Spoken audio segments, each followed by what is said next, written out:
Ephona's father kicked her out of the house and disowned her because she got pregnant out of wedlock. Everyone pleaded with him and begged him to forgive her, including his wife, Mama Ephona, and his best friend, Mr. Andrew. But her father stood his ground.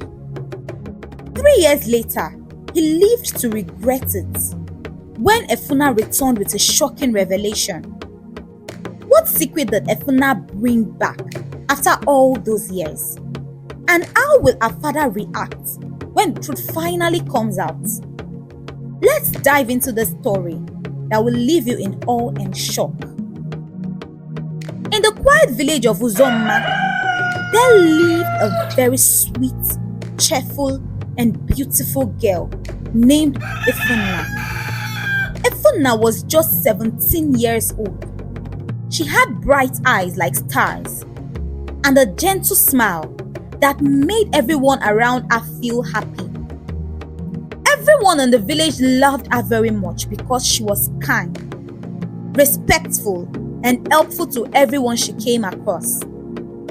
Each morning, as she walked through the village, Ephona would greet the elders with a big smile and a cheerful voice. "Good morning, sir. Good morning, ma." Even the grumpiest elder would smile and nod whenever they see her. "That girl is a good girl," they often said.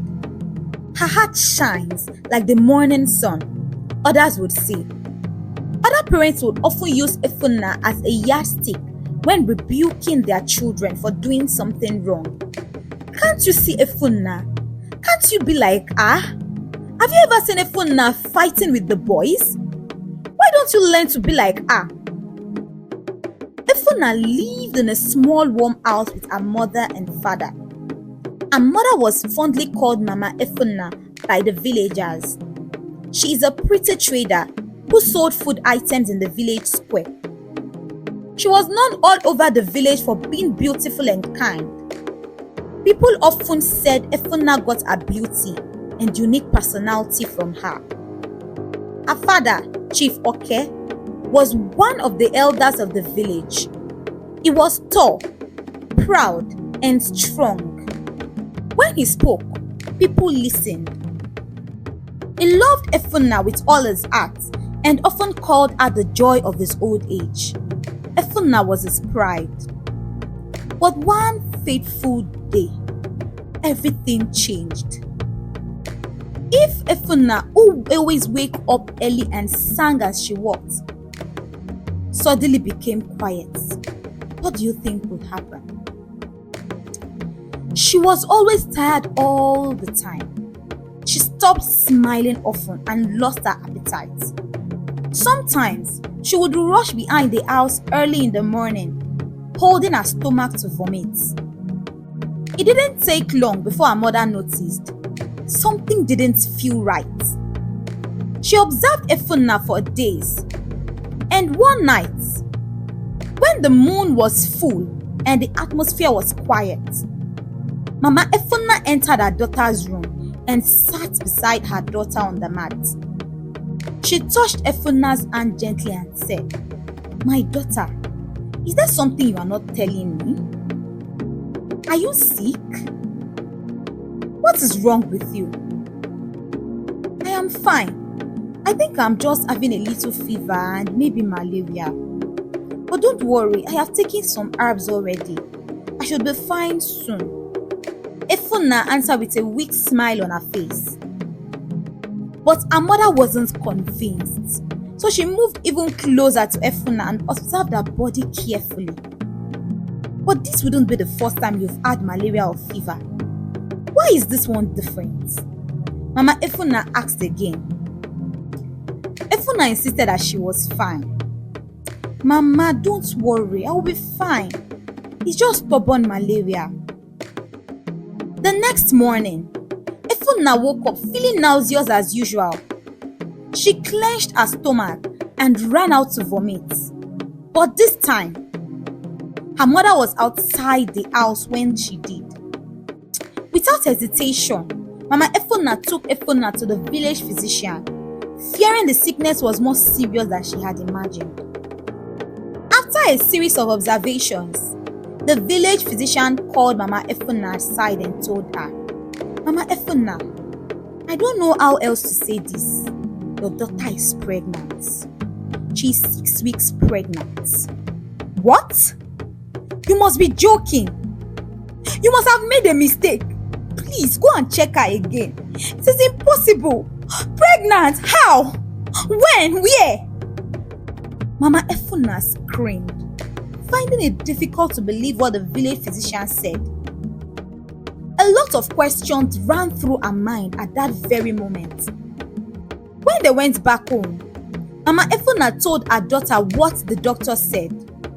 "You are pregnant, Ephona. Please tell me, who is the father? How did this happen?" Tears welled up in Ephona's eyes, but she refused to say anything. She simply wiped her tears. All her mother's pleas to reveal who the father was fell on deaf ears. When Chief Oki returned from the village meeting that morning, Mama Ephona told him about Ephona's pregnancy. She couldn't keep it secret. Immediately after Chief Oki heard the news, he stood up so fast that his chair fell over. His face turned red and anger overwhelmed him instantly. "Under my roof?" he shouted. "My own daughter, pregnant, and she won't tell us who is responsible?" Chief Oki was furious. "She has brought shame to this family. She has brought shame to my name." Chief Oki yelled. His voice was so loud that the bird flew off the trees. Soon, people began to gather outside the compound. The news traveled like wildfire, and in just a few minutes, Chief Oki's compound was full, like as if a crusade was being organized. People gathered out of curiosity. Some came because they were worried, while others came just to hear what the great Chief Oki would do. The neighbors started to whisper, "Would it be someone from another village? Maybe she was tricked. We've never seen her with any man. Who would have thought she was a snake?" In the center of the yard, Ephona knelt down with her head bowed. Her eyes were full of tears her pain. Her mouth could barely form the words to beg her father. She was crying bitterly. Her father, Chief Oki, stood before her with a long cane in his hand, but he didn't raise it. He only looked at her with a heart full of pain and pride. "You are the pride of this house," Chief Oki said in a quiet, angry voice. "And now, you have brought disgrace to my name. If you want to be a mother, you want to taste what adults taste, then go and live like one. From today, you are no longer my daughter. You are no longer welcome in this house." Gasps filled the air, and the crowd, which had gathered, began to murmur. Ephona's mother ran to kneel beside her daughter. "She's our only child. Please, my husband, don't send her away. Have mercy on her, please." But Chief Oki turned his face away. His heart was heavy, but his mind was set. He refused to listen. In the heat of the moment, Chief Oki's best friend, Mr. Andrew, who had just returned from America a few months ago, arrived at the scene. "What is happening?" he asked with shock and confusion written all over his face. When he was told of Ephona's pregnancy and her refusal to state who the man responsible is, he tried to plead on her behalf as well. But Chief Oki refused to listen to anyone. He shut his heart towards everyone. He went into the house and packed everything which belonged to Ephona and threw it out at her. Then went into the house and locked the door. "My child," she said, holding Ephona's hand tight. "I love you. I'm sorry. I wish I could go with you. But please tell me, who is responsible for this pregnancy? If you do, father might change his mind. He won't believe me. No one would believe me if I told you who touched me. They will now brand me a liar." Ephona answered with tears in her eyes as she walked away slowly on barefoot. She looked back once, but no one called her name. The villagers watched quietly. No one stopped her, not even the elders she used to assist, nor the people who once praised her. Instead, she could hear them whisper and murmur, "I thought she was different. A wolf in sheep clothing. I am glad my daughter didn't get too close to her. Who would have thought she was wayward?" And so, Ephona's journey into the unknown began. She walked past the market square, past the place where she once picked flowers as a child. A lot of questions were running through her mind. Where would she sleep that night? Would someone take her in? What would be her fate? The road stretched before her like a question with no answer. But even as the doubt filled her heart with fear, Ephona did not lose hope in herself. She walked and walked with no destination in mind. All she knew was that she could not go back.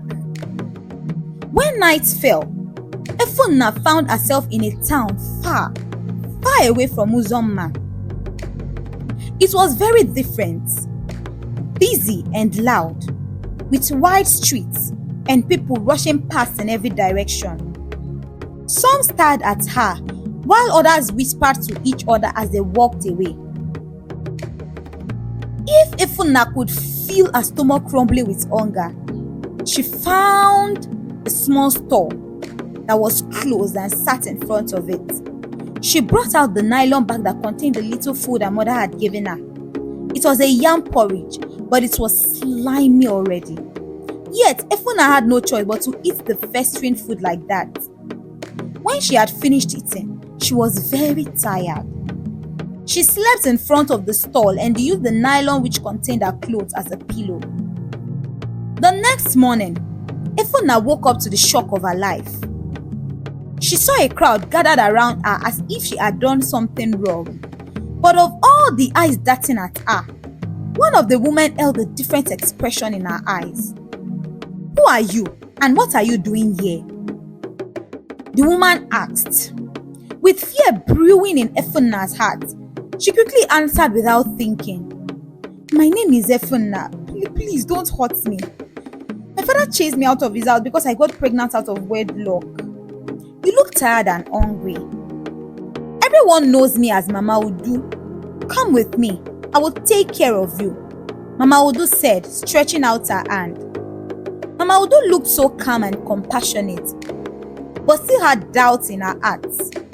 "I don't have any money," Ephona quickly said. "I did not ask for money. I asked you to come. Do not worry about that. I once had children too. Let me take care of you," Mama Udu replied. Ephona picked her things and followed Mama Udu to her house. She did not know where they were going, but she did not feel afraid. Mama Udu's house became Ephona's new home. She took Ephona in as her own daughter and cared for her compassionately. Every night, Mama Udu rubbed Ephona's feet with shea butter, gave her warm water for bath, and brought her new clothes. It didn't take long before Ephona began to smile again. But even with the food, the kindness and the safety, Ephona's heart remained a little broken. Sometimes, she would sit quietly, holding her belly and looking out the small window at the stars. She thought about her mother's embrace. She remembered her father's angry voice, how he had abandoned and disowned her despite how much he had loved her. And though she said nothing, tears often filled her eyes. Like the wind, time flew past very quickly. And then, one rainy night, everything changed. Ephona was fast asleep when her baby kicked hard and the pain quickly began.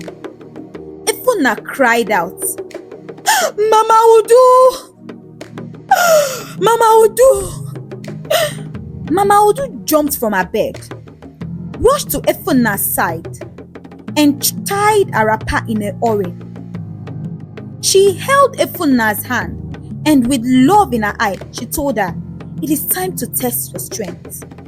Hold my hand and push. You are stronger than you know. The rain kept falling and the wind didn't stop howling when Ephona pushed with all her might.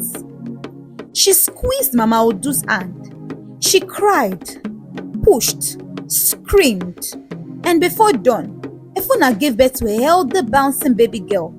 And when she cried for the first time, the sound filled the room with light. Ephona looked at the little face and whispered with a weak smile, "I will call you Adora because you are my joy." Even as she held her baby close, Ephona's heart still felt heavy. She wished her parents, especially her mother, were there to witness and celebrate the moment with her. Ephona believed and felt she had finally found peace, and Mama Udu's little house felt like a place where nothing bad could reach her. She thought the storm had passed until one fateful night a month later.